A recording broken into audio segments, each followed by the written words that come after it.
kick-off parade ng Bulacan Bureau of Fire Protection. Sabay-sabay, aba, sa unang araw din po ng Fire Prevention Month, ha?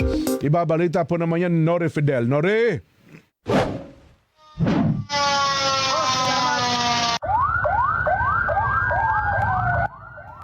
Sabay-sabay na pumarada sa lalawigan ng Bulacan ang mga tauhan ng Bureau of Fire Protection kasama ang mga fire volunteers, sakay ng kani-kanilang fire trucks para sa unang araw ng Fire Prevention Month ngayong buwan ng Marso na may temang sa pag-iwas sa sunog, di ka nag-iisa.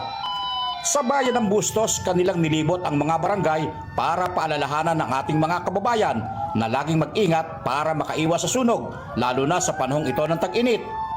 Na this month is a fire prevention month na during summer, doon nag-increase ang sunog natin. But hindi lang naman summer, during December kasi sa dami ng gumagamit ng appliance, sobrang init, kasi nagkakaroon tayo ng overload. Iwasan po natin na magkaroon ng overlapping ng mga wires. At the same time, yung overloading natin na magsaksak ng kahit ano-ano lang dyan kasi ito yung cause ng sunog natin. At iwasan natin na pag umalis tayo ng bahay, tanggalin ang mga saksak. Kasi ito naging cause rin ng sunog natin dahil sa overheating. At iwasan din natin na gumamit ng mga kandila. Tandaan natin na ang mga sunog na nangyayari sa kapabayaan natin.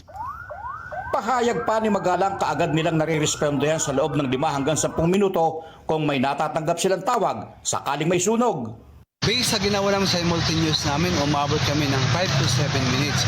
Except lang sobrang layo talaga, hindi natin kaya ng 7 minutes. Pero pag malapit lang, automatically, based kung galing kami ng substation, is naabot kami hanggang 10 minutes. Nori Fidel, para sa 100% balita.